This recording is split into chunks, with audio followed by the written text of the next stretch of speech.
Tere tulemast vaatama saadet Ela hästi. Tänases saates räägime selgelt nägemisest.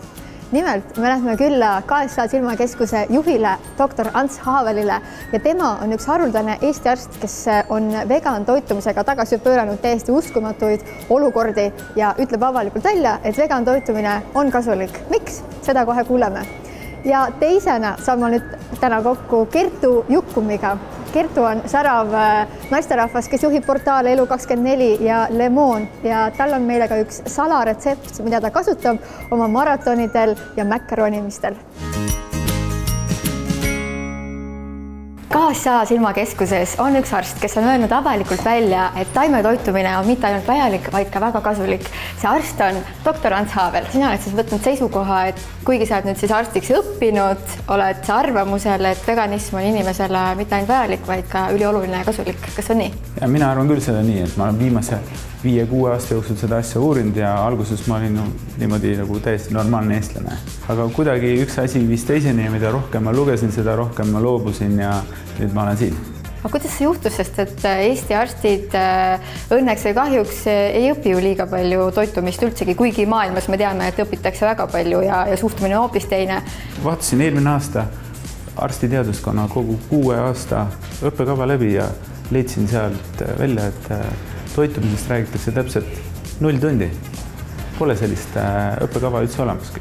Seda ei õpita väga palju. Samas nagu arstidelt eeldatakse, et nad kõik teavad sellest ja nad on spetsialistid. Kuna nad on õppinud biokeemiat, füsioloogiat, anatoomiat, et siis nad teavad ka toitumisest kõike. Et kui me vaatame meediasse, siis esimene, kelle poole minnakse küsima, on arstid. Aga kui sa vaatad, et millise taustaga nad on standard, siis võiks sama hästi küsida, lähme siia tänavale ja küsime mõne inimese käest ja ta võib-olla annab meile sama adekvaatseid vastuseid. Ja sina läksid ka ju Cornelli. Cornell on siis üks Ivy League ülikool Ameerikas, õppisid plant-based, ehk siis taimedel põhinevat toitumist ja Cornellis arstid õpivad 400-500 tundi toitumist.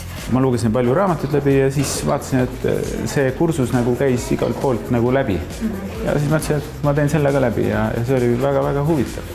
Mind hämmastas see kursus, et see ei ole lihtsalt ainult mingi taimetoidu kursus, et see võtab asja väga-väga laialt, et see räägib keskkonnast, et kuidas meie toitumine mõjutab üldse keskkonda, kuidas tänapäeva põllumajandus, kõik seda asja mõjutab ja mina ise alguses arvasin, et kõige suurem looduse saaste on minu auto.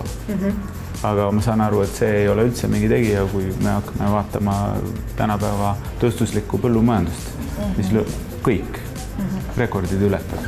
Selles suhtes nagu see avaldab nii palju silmaringi. Silmaringist rääkides, silmaarstina, kuidas meie toitumine mõjutab meie silma tervist ja meie tervist nagu üleüldiselt? Kuidas sa nagu oma töös oled märganud kasu nendest teadmistest? Mulle tundub, et minu töö on ka nii huvitavaks läinud. Ma oma kolleegidele ütlen, see on sellega seotud, see on sellega seotud. Et kui me varem nagu vaatasime kogu aeg ainult mikromeetri tasemel kuhugi silmapõhja ja siis panime diagnoose, et sa võid juba 5 meetri kaugusel öelda, mis sellel inimesel võib oodata silmadest. Kui sina käiksid meil silmauuringutel, siis me teeme kõik silmauuringut, paneme kirja su plussid, miinused, kuidas sa nägid nii ja naa. Lisaks seal on hulgaliselt linke, nii et sul on pärast põhimõtteliselt nädal aega sa võid vaadata erinevaid filme, animatsioone, asju ja kui sul see asi huvitab, siis sa saad ka katsetada. Toitumisest siis? Ka toitumisest. Sa soovitad siis patsientidele, kellel on silmaprobleemid ka taimetoitumist? Jah, isegi kellel on väiksed lapsed ja kellel on kõik korras. Kuidas nüüd mõjutab see, et mul on näiteks laiad puusad ja palju pekki ümber, eks ju, on inimesi, kellel on. Kuidas see mõjutab mu silmi? See on samamoodi, nagu ka see rasv ladestub sinu üldisesse kehasse, on samamoodi igast jääkained ladestuvad sinu silmadesse ja sinu kõik sellised läbipaistvad meediad, kust valguskiired läbi lähevad, näiteks nagu silmalääts, hakkab tuhmuma ja tekib hall kae ehk katarakt. Meil on siin patsiente, on meil noored inimesed, aga meil on ka vanemaid inimesi kellel on see glaukoom. Glaukoomi probleem on see, et silmanärv annab kogu aeg järgi ja ta kaotab nagu iga päev jõudu ja vaateväli läheb kitsaks. Ja kui me oleme näinud isegi peaaegu lõppjärgus glaukoomi ja inimene on küsinud, et mida ma siis teen? Ma ütlen, et proovi selliseid asju süüa ja meil on olemas ka kohe selline kindel kava, mis me saadame failina välja.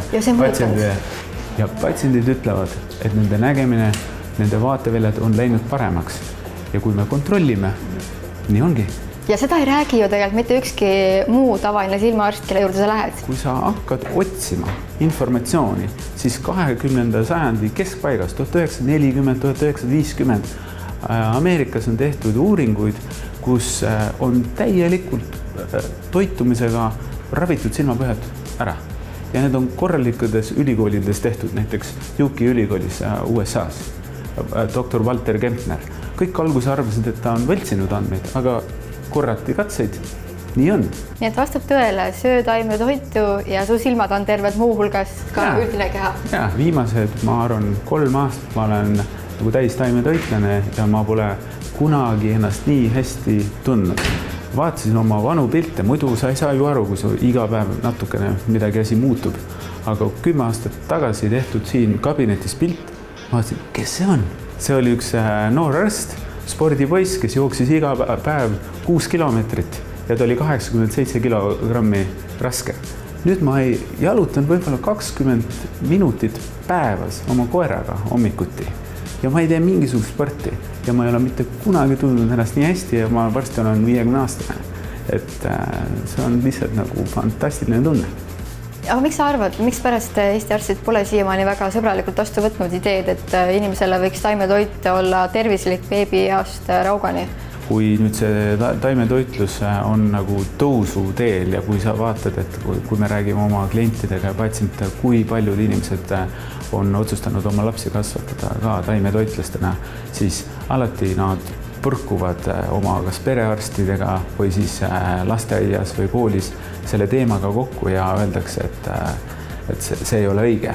Maailma kõige tunnustamatud lastearstid on juba 20. sajandi keskel purustanud täielikult müüdid, et mõni laps peaks sööma mingisuguses elueas liha, kala, muna või piima jooma.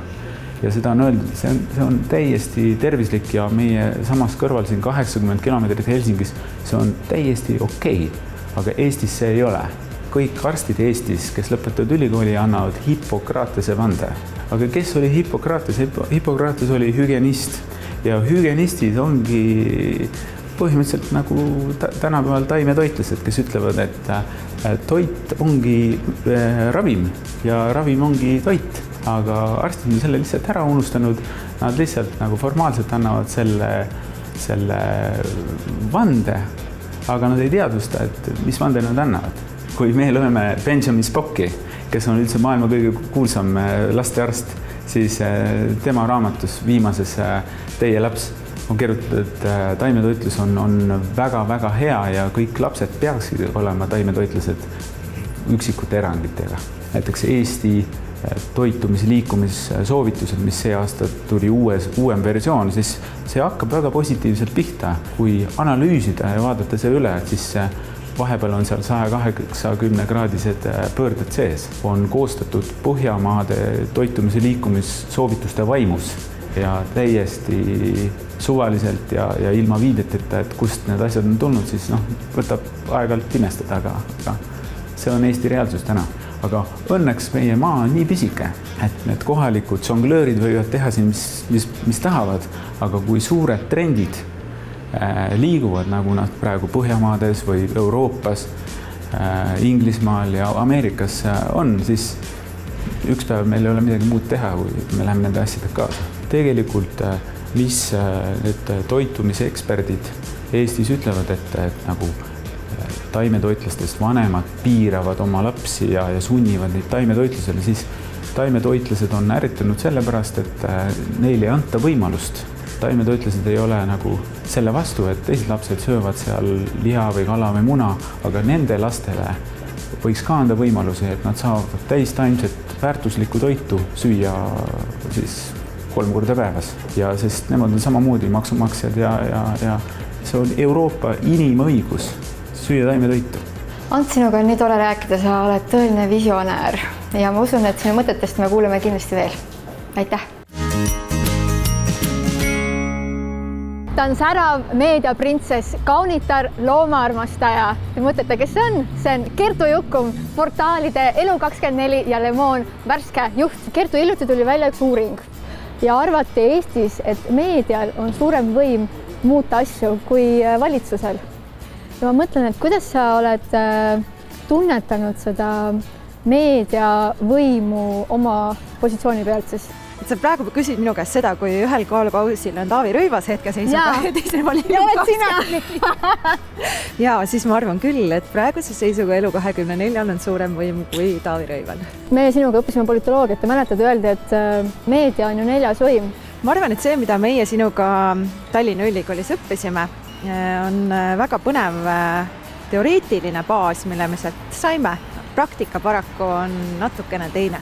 Meedial ju tegelikult võiks olla selline inimest hariv, suunav, ühiskonda parendav roll. Mis sa arvad nendest idealismi vaadetest? Fakt on see, et meediat dikteerib täna lugeja rohkem kui kunagi varem.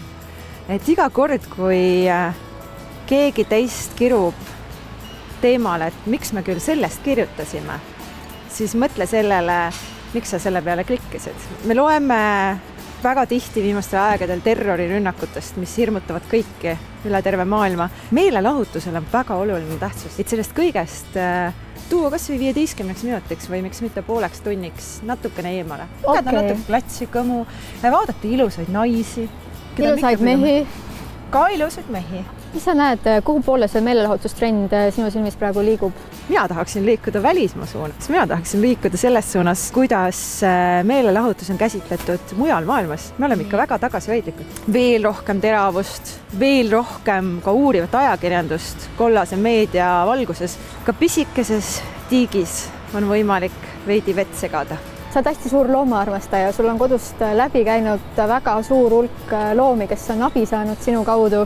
Ma olen endaga sõlminud selles mõttes rahu, et kui nad on minu juures nii-öelda hajutist pelgupaika saamas, ma ravin neid ja aitan neil leida kodud, siis need uued päris kodud on 2 korda paremad kui minu hoiukodu. Aga päeva lõpuks juhtub ikka nii, et kas ma leian ta kuskilt või keegi toob mulle ukse taha või isegi töö juurde mulle ju toodud koduta loom. See on selline huvitav fenomen, mis Eesti inimestel on, et kui ma räägin neile, et vaata, kui tore kass on siin tänaval elamas, et sa oled just mõtlemas, et äkki võtad endale lemmiklooma. Miks mitte aita seda looma? Või et näiteks keegi väga tore on varjupaigas ootel, imeilus hall, mida kõik eestlased armastavad, eks? Siis ta ei lähe sinna varjupaika, sest varjupaik on kurb koht kuidagi ja tänavalt aga ei võta, sest see on ju selline koduta räpane olevus, tõenäoliselt parasiidid kõik ja võib-olla on isegi metsik loom. Mis on täielik valearvamus, seepärast varjupaigad on tänapäeval väga ilusad. Absoluutselt, sinna tasub alati jalutama minna ja kõik koduta loomaliigi esindajad, nagu kassid ja koerad on meie vastutus ja kui nad on tänaval või niinimetatud laudakassid, nagu eestlased armastavad öelda, siis me oleme juba midagi valesti teinud. Ja kes veel peab sellest vastutama kui meie ehk siis inimesed. Et mina kutsun küll üles tegema oma elus heategu iseendale, meie ühiskonnale ja ka loomadele, et kui sa ikkagi oled mõelnud, et sa võiksid kellegi võtta, siis usu mind, need tänavalt või varjupaigast on kordades tänulikumad kui see, kelle sa lähed ostad suure raha eest kusagilt. Kassivabrikust? Koeravabrikust? Absoluutselt. Kertu, kuidas see loomaarmastus on su elustiili muutnud? Mis asju sa oled hakanud märkama tänu sellele või siis võib-olla muutnud? Kui me räägime karuslooma kasvatusest, siis see on ju absoluutselt ebavajalik ja seda kindlasti ei ole vaja. Ka jahindus, eks ole, kui me räägime ökoloogilistest lõksudest, siis see on mulle absoluutselt vastuvõetamatu. Ajujaht on mulle absoluutselt vastuvõetamatu.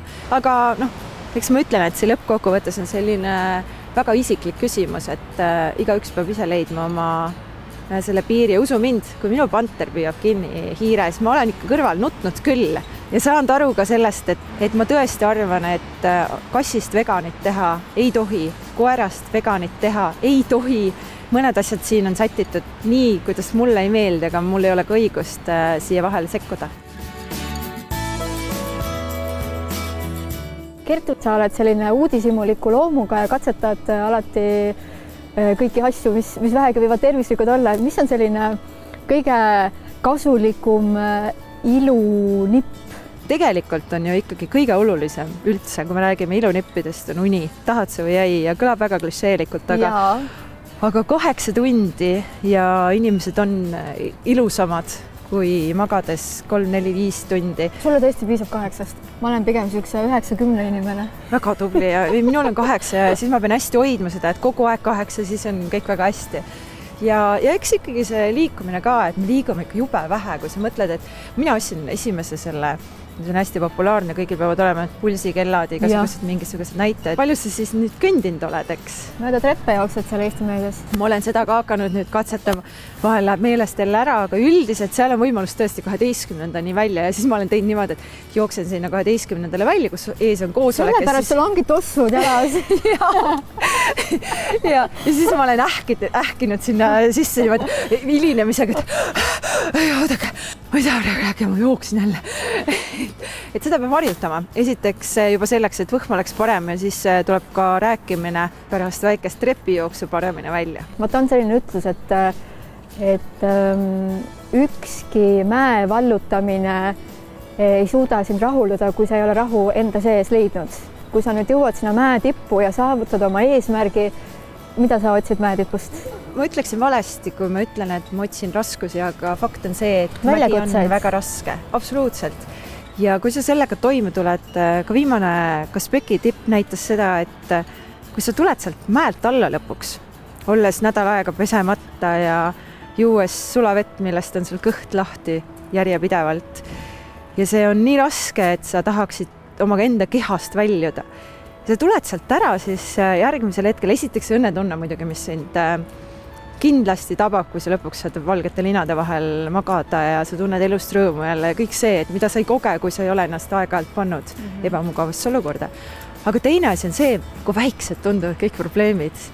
Sind ei morjenda vist mitte miski, et ükskõik milline mure või küsimus või probleemi oota sind ees tööl või kodus või kus iganes, see ei ole probleem. See tegelikult ei ole ka probleem, et mina arvan, et sellised raskused aitavad meil ette valmistada iseennast ja need õpetavad minu meelest õnnelikkust palju enam, et õnnelikkust just olemaks rõõmus selle üle, mis meil on, kas või mulle ei meeldi tegelikult see lörts, mis praegu sajab, aga vaatame positiivse külje pealt, väga ilus on, et on selline kergelt jõulutunne. Ja täpselt.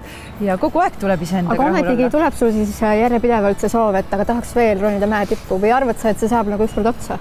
Kindlasti saab otsa, ega ma ju Everestil ikkagi ei lähe, kuigi ma olen Alari käest küsinud, Alar Sikk on hea sõber, et kuule, mis sa arvad. Nii, see on klassika muidugi. Tänapäeval vist saab sinna, kui sul on väga palju raha, ilma et sa oleksid üleüldse eeldustega ja minul kindlasti ei ole eeldusi Everestile või nii-öelda kõrgematele tippudele tõusmiseks, aga Ancaguale olen ma küll mõelnud, mis on 7000 ja Ladina-Ameerikas. Ma olen küll mõelnud, et võt, see oleks selline tore mägi, mis ükskord ära teha. Aga nüüd ma arvan, et selle külma ilma kiuste me lähme ja teeme ühe korraliku tervisesportlase smuuti, mis kasutab keha ja miks mitte soojendab ka hinge. Väga hea!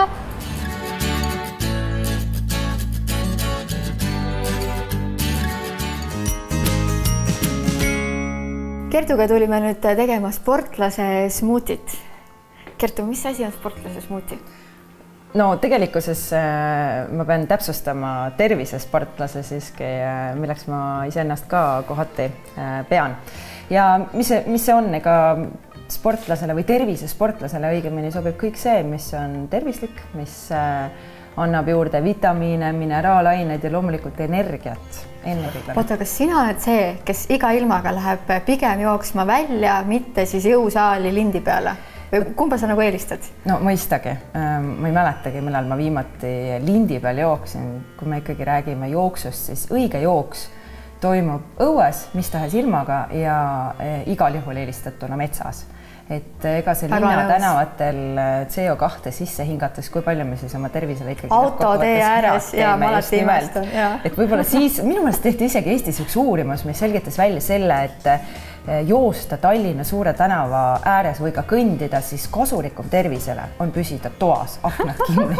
Sellepärast, et see, mis sa tegelikult teed enda tervisele halba, kaalub üle selle, mis sa nii-öelda head siis teed või selle parema poole, nii et mets on ikka õige koht, kus joosta. Mis hetkel peaks seda smuutit siis tarbima, see sinu tervisesportlase smuuti? sellega on see tore lugu, et mõned aastad tagasi käis Eestimaal Ameerika tunnustatud toitumisspetsialist Michael Morningstar ja mina kujutasin ette, et Ameerika ühiskonnast tuleb mees siia, toob kaasa erinevad tabletid nagu Ameerika ühiskonnale omane, mõned pulbrid ja keerab siis ühe toreda gemüüse mulle hommikul kokku.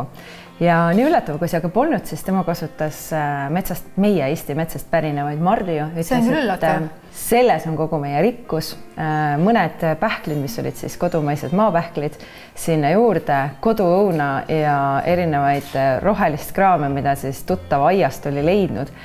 Ma ei saa öelda, et see maitset oleks mu lemmiksmuuti olnud, aga ega tal nüüd midagi viga ka ei olnud. Ma pean ütlema, et sealt sellest hetkest ma usun sellesse teooriasse, et mida kaugemalt see asi pärineb, seda vähem on selles vitamiine, mineraalained, mis me arvame seal olevat, nagu näiteks banaanis. Ütle mulle, mis tegema peab? Palju me banaane paneme? Ärme praegu pane veel. Vaatame, kas me vajame sinna üldse seda. Mina alustaksin õunast ja see on koduõun. Ja siis, no ma ei kooriks nüüd üldse, eks ju? Ei, koorimine, koore all on ju põhiline kraam. Kui sa õuna sööd, siis mõned inimesed on need, kes söövad ümbert ära, viskavad südame ära ja mõned on need, kes söövad niimoodi, et ainult see saba otsa järgi. Kumb sa oled? Ainult saba ots jääb alles. Aga nad on nii maitsvad. Aga smuuti sisse ma siiski ikkagi lõikan mahlasema osa. Kui nüüd rääkida ingverist, mis ma siia tellisin, siis see ei ole ka mõistagi Eesti kraam. Ei ole paremat alternatiivi, et mädarõigast ma söön küll hea meelega, aga smuutile ei lisa, nii et ingver on üks selliseid asju, mis ma tean, et tuleb küll kaugelt ja ma loodan, et sisaldab kõike seda, mis siin olema peaksid ja talvisel ajal eriti hea kõikvõimalike külmetushaigustega võitlemiseks ja ennetuseks samamoodi. Mulle väga ei meeldi sellest teed teha, et mulle tundub, et siis ma raiskan siit ainult ühe osa ära. Ma tahtsin küsida, kas sa ingveri teed mõnikord. Mulle mõnikord meeldib teha nii, et ma panen need väiksed ingveritükid ja siis panen sidrunid ka peale. Tegelikult laimimahl on parem. Sidrunimahl võtab sul hääle ära, siis sa esineda. Aga jaa, et laimimahlega mina isegi purustan ta ära, riivin nii-öelda pudiks, siis panen laimimahla ja panen mett ja segan ära ja see gemüüse, mis sealt valmib, see on kõige parem üldse, mis saab olla külmetushaigustega võitlemiseks ja ennetamiseks samamoodi. Ma panin ühe õuna veel, et meil on põhimõtteliselt 3 õuna siis pandud ja siis üks selline hiiglase pöidlatäis ingverit. Just. Ja paneme siia siis veel ka murakad ja mustikad, mis on otse Eesti metsast ja rabast korjatud, selle aastane kraam.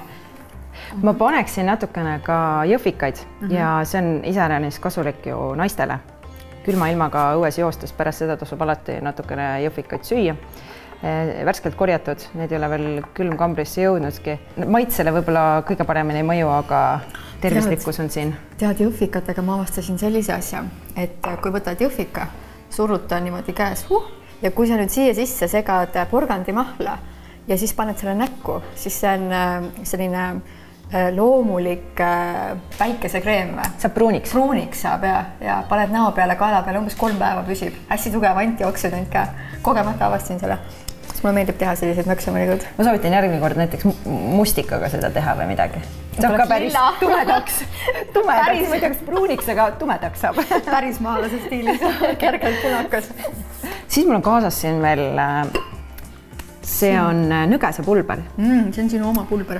See on oma pulber ja kuna mul on viimased aastad tõsine probleem rauaga, hemoglobiin on erakordselt madal, olen siin kõikvõimalikku ravi saanud, siis mina olen kuulnud, et see pidavat aitama kõige paremini, kas see päriselt ka tõele vastab. Ma tean ka seda, et sellega ei tohi üle pingutada, et siis pidid tulema jälle teistmoodi probleemid.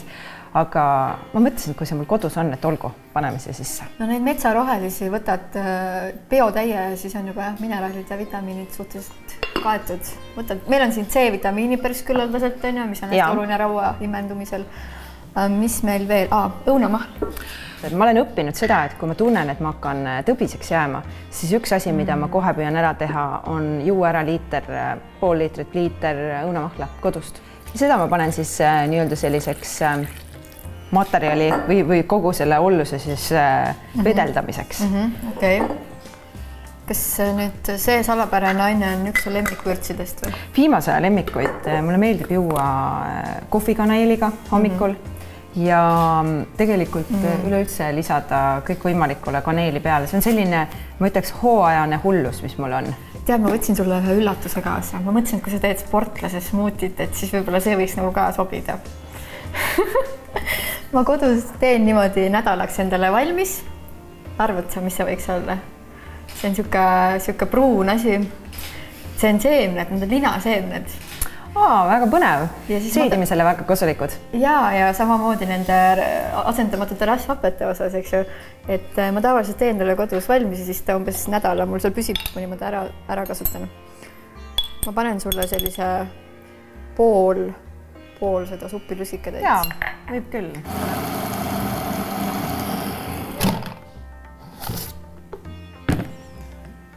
No nii. Kuule, vaata, sul selle taga on pokaalid, ma mõtlesin, et võiks sobida meile. Väga ilusad. Nagu selline tõeline pidupäev. Just. Väga sportlikud. Aga iga päev ongi pidupäev, jah. Väga sportlikud. Kallame siis. Sportlane tuleb koju ja siis teda ootab ees pokaalis sportlase smuuti. Absoluutselt. Tšin-tšin.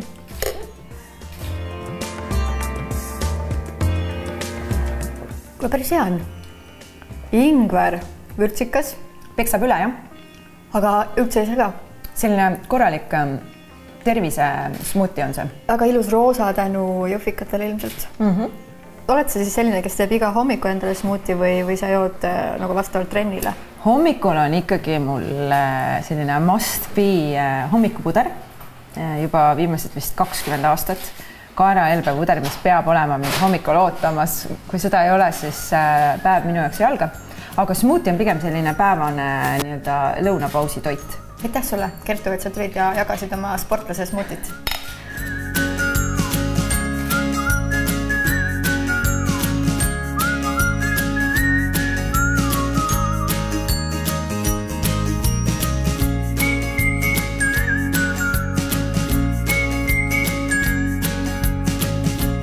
Ma tänan sind vaatamast tänast saadet. Ma loodan, see oli sulle inspiratsiooniks.